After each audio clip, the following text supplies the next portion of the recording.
अमेरिकी sir Donald Trump के पश्चिम Asia के सफीर स्टीव विटकॉफ ने कहा है कि इजरायल के हमास युद्ध विराम समझौते का दूसरा चरण निश्चित रूप से होने जा रहा है और इस पूरे मुद्दे पर चर्चा के लिए इजरायल के सिक्योरिटी कैबिनेट की बैठक होने वाली है।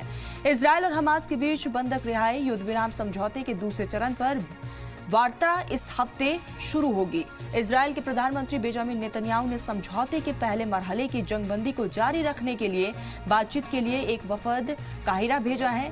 इजरायल वजीर आजम के दफ्तर का कहना है कि सिक्योरिटी कैबिनेट की बैठक के बाद टीम को दूसरे चरण के विषयों पर बातचीत जारी रखने के निर्देश प्राप्त होंगे।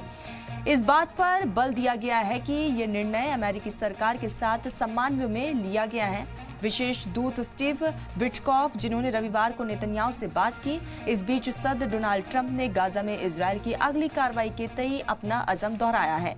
ट्रंप ने कहा है कि उन्होंने इजरायल के प्रधानमंत्री बेंजामिन नेतन्याहू से कहा है कि आप जो चाहे करें, क्योंकि हमास और इजरायल के बीच बंदूकों की रिहाई पर बातचीत चल रही थी। ट्रंप ने यह भी पूछा कि क्या इजरायल में और अधिक बड़े बम भेजे जा रहे हैं, जबकि युद्ध विराम समझौते पर दस्तखत नहीं हो पाए हैं और गाजा बड़े पैमाने पर तबाह हो चुका है। ट्रंप की ये टिप्पणी अमेरिका के शीर्ष अधिकारियों द्वारा की गई टिप्पणियों के बाद आई है। राजनीतिज्ञ मार्को रूबियो ने क्षेत्र की अपनी पहली आधिकारिक यात्रा के दौरान नेतन्याहू से मुलाकात की। रूबियो के साथ खड़े होकर नेतन्याहू ने सदर ट्रंप की हिमायत से ईरान के खिलाफ लड़ाई को अंजाम तक पहुंचाने का भी अज़म दोहराया है। रूबियो ने ईरान पर भी निशाना साधा और उसे पश्चिम एशिया में बदउनवानी की बुनियादी वजह बताया। अमेरिका शीर्ष राजनीतिज्ञ में चेतावनी देते हुए कहा है कि हर हिंसात्मक घटना के पीछे ईरान का हाथ है। और ऐसे में आपको बताते चले कि गाजा जंगबंदी के दूसरे मरहले पर जल्द ही बातचीत होगी और ऐसे में लगातार रद्द-ए-अमल का इजहार भी हो रहा है और इस बातचीत को जारी रखने के लिए एक वफद जो है वो काहिरा पहुंचा हुआ है, जिसको बेंजामिन नेतन्याहू ने भेजा है। अमेरिकी सदर डोनाल्ड ट्रंप के पश्चिम एशिया के सफीर स्टीव विटकॉफ का भी इस बीच बयान सामने आया, जिसमें उन्होंने कहा कि इजरायल हमास जंगबंदी समझौते का दूसरा मरहला यकीनी होगा।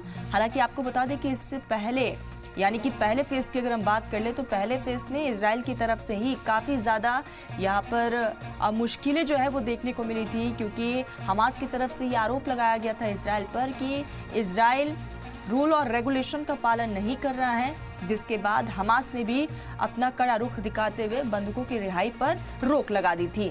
हालांकि बीच में डोनाल्ड ट्रंप, अमेरिका के डोनाल्ड ट्रंप जो है राष्ट्रपति, उनको बीच में आना पड़ा और दोनों के बीच सालिसी हुई, बातचीत हुई और उसके बाद बीच का रास्ता निकाला गया। जंगबंदी पर इजरायल के सिक्योरिटी कैबिनेट की एक मीटिंग होगी। आपको बता दें कि इस हफ्ते जंगबंदी को लेकर ये बातचीत की जाएगी और ऐसे में बेहद खास ये पूरी मीटिंग मानी जा रही है। You understand that, right? It's called peace through strength. You know, they contracted for those weapons a long time ago in the Biden administration, and then Biden wouldn't deliver the weapons. But I look at it differently. I say peace through strength. They were sitting there. Nobody knew what to do with them. They bought them.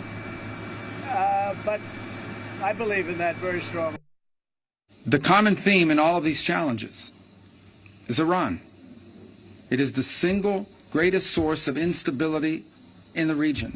And there can never be a nuclear Iran. A nuclear Iran that could then hold itself immune from pressure and from action. That can never happen. The president's been clear about that as well.